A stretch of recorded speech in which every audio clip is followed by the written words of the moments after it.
नमस्कार मंडळी, साईप्रभा या चॅनलमध्ये आपलं स्वागत आहे। मंडळी, आजच्या व्हिडिओमध्ये आपण महाशिवरात्रीच्या दिवशी कोणत्या 5 वस्तू आहेत त्या घरी आणल्या म्हणजे आपल्या आयुष्यात भरभराटी होईल, तसेच महादेवांची ओळख असलेली प्रतीके कोणती ती आपण या व्हिडिओमध्ये पाहणार आहोत। तर व्हिडिओ संपूर्ण पहा। मंडळी, असे म्हणतात की महाशिवरात्रीच्या दिवशी भगवान भोलेनाथ प्रसन्न झाले तर ते भक्तांच्या सर्व मनोकामना पूर्ण करतात आणि त्यांच्या जीवनातील अडचणी दूर करतात। या दिवशी लोक भगवान भोलेनाथांना प्रसन्न करण्यासाठी उपवास करतात आणि त्यांची विधीपूर्वक पूजा करतात। महाशिवरात्रीच्या दिवशी भगवान शंकराची कृपा प्राप्त करण्यासाठी अनेक उपाय केले जातात। ज्योतिषशास्त्रानुसार या दिवशी भोलेनाथांशी संबंधित काही गोष्टी घरी आणल्या गेल्यास ते खूप शुभ असते असे मानले जाते। तर पहिलं आहे नंदी प्रतिमा। महाशिवरात्रीच्या दिवशी घरात नंदी प्रतिमा आणणे शुभ मानले गेले आहे, कारण भगवान शंकराचे वाहन नंदी त्यांना खूप प्रिय आहे। त्यामुळे महाशिवरात्रीच्या दिवशी नंदीची मूर्ती घरात बसवली तर भोलेनाथ प्रसन्न होतात। नंदीची मूर्ती तिजोरीत ठेवल्याने कधीही पैशाची कमतरता भासत नाही। दुसरा आहे रुद्राक्ष। धार्मिक शास्त्रानुसार रुद्राक्षाची उत्पत्ती भगवान शिवाच्या अश्रूंपासून झाली आहे आणि ते सुख आणि समृद्धीचे प्रतीक मानले जाते। त्यामुळे महाशिवरात्रीच्या शुभ मुहूर्तावर रुद्राक्ष घरी आणावा। रुद्राक्ष आणून मंत्रोच्चार करून धारण करावे। तुमची इच्छा असेल तर तुम्ही तुमच्या तिजोरीत रुद्राक्ष देखील ठेवू शकता। असे करणे शुभ मानले जाते। नंतर आहे शिवलिंग। काही मान्यतेनुसार शिवलिंग घरात ठेवू नये, पण पारद किंवा चांदीचे शिवलिंग घरात ठेवता येते। अशा स्थितीत महाशिवरात्रीच्या दिवशी या धातूंनी बनवलेले शिवलिंग आणून त्याची मंदिरात प्रतिष्ठापना करावी आणि त्यानंतर विधीपूर्वक पूजा करावी। असे केल्याने पितृदोष आणि कालसर्पदोषापासून मुक्ती मिळते। तसेच बेलपत्र। भोलेनाथांना बेलपत्र खूप आवडते हे सर्वांनाच माहीत आहे आणि म्हणूनच त्यांच्या पूजेत बेलपत्र नक्कीच अर्पण केले जाते। महाशिवरात्रीच्या दिवशी बेलपत्र घरी आणून शिवलिंगावर हे बेलपत्र अर्पण करणे शुभ मानले जाते। यावर भोलेनाथ प्रसन्न होऊन आशीर्वादाचा वर्षाव जरूर करतात। तसेच महामृत्युंजय यंत्र। धर्मशास्त्राप्रमाणे महामृत्युंजय यंत्रात खूप शक्ती असते, तसेच महामृत्युंजय मंत्रात सुद्धा खूप शक्ती असते। अशात घरात महामृत्युंजय यंत्र ठेवणे शुभ मानले गेले आहे। महाशिवरात्रीला महामृत्युंजय यंत्र घरात आणणे शुभ ठरते। या दिवशी या यंत्राचे पूजन करून जातकांना आजार, दोष, भीती आणि आर्थिक संकट यापासून सुटका होऊ शकते। तसेच आता आपण पाहूया महादेवांची कोणती प्रतीके आहेत की ज्यामुळे आपण महादेवांची ओळख करू शकतो। भगवान शिव यांची अनेक नावे आणि विविध रूपे प्रसिद्ध आहेत। सर्व देवांमध्ये श्रेष्ठ म्हणून महादेव असे संबोधले जाते। समुद्र मंथनातून निर्माण झालेले विष प्राशन करून ते आपल्या कंठात साठविल्यामुळे त्यांचा गळा निळ्या रंगाचा झाला, म्हणून नीळकंठ म्हटले जाऊ लागले।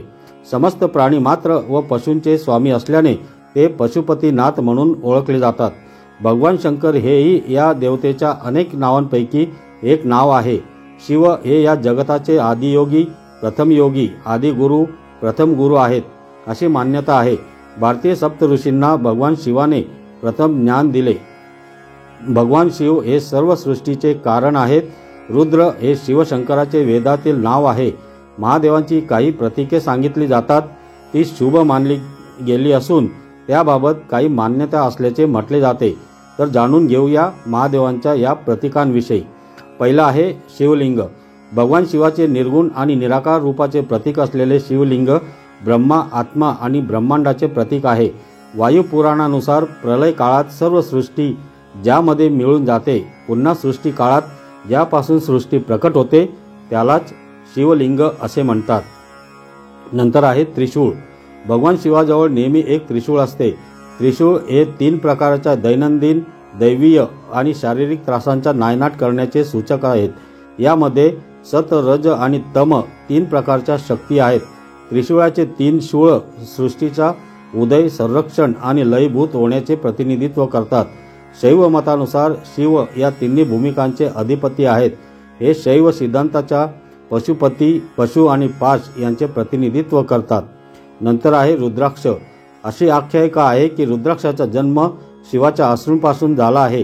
धार्मिक ग्रंथानुसार 21 मुखी रुद्राक्ष असल्याचे पुरावे आहेत, पण सध्या 14 मुखी नंतरचे सर्व रुद्राक्ष दुर्गम दुर्मिळ आहेत.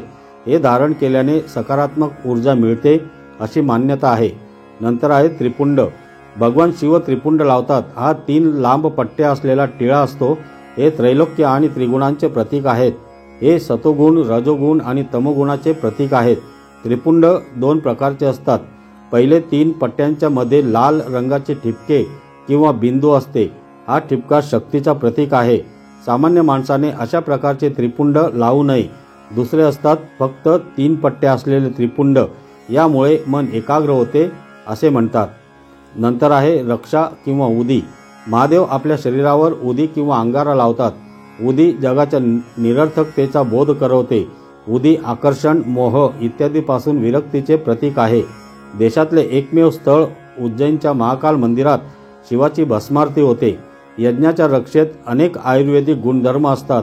प्रलय आल्यावर साऱ्या जगाचे नायनाट झाल्यावर उरते ते फक्त भस्म. नंतर आहे चंद्र. शिवाने बाली म्हणजे कपाळी चंद्र धारण केला आहे.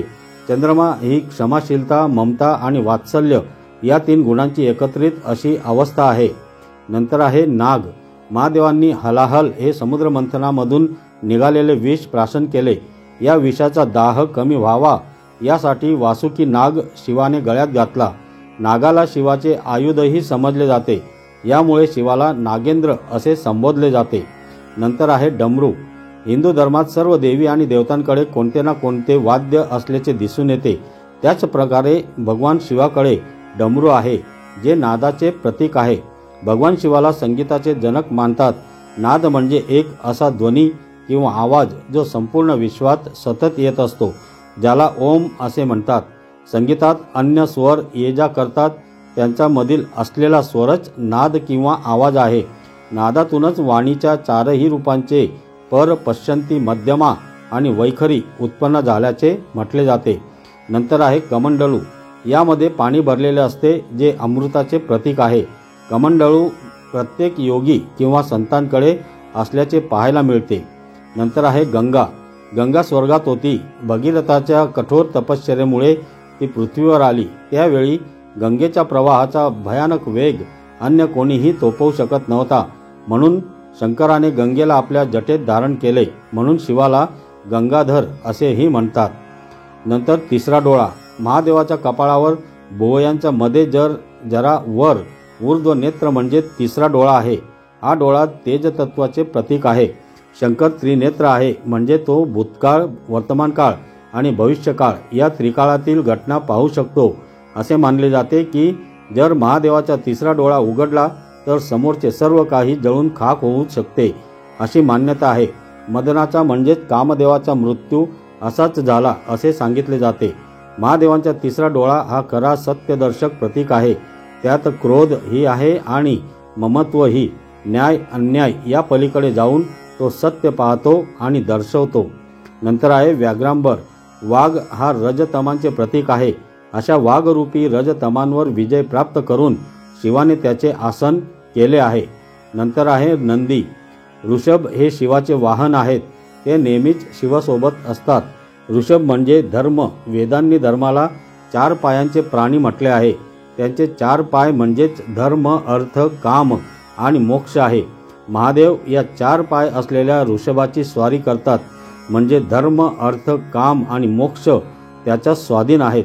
एका मान्यतेनुसार ऋषभाला नंदी म्हणतात, जे शिवाचे एक गण आहे. तर मंडळी, ही माहिती जर तुम्हाला आवडली असेल तर कमेंट जरूर करा. आणि हा व्हिडिओ जर तुम्हाला आवडला असेल तर या व्हिडिओला लाईक करा, शेअर करा आणि आपल्या या चॅनलला सबस्क्राईब जरूर करा. धन्यवाद.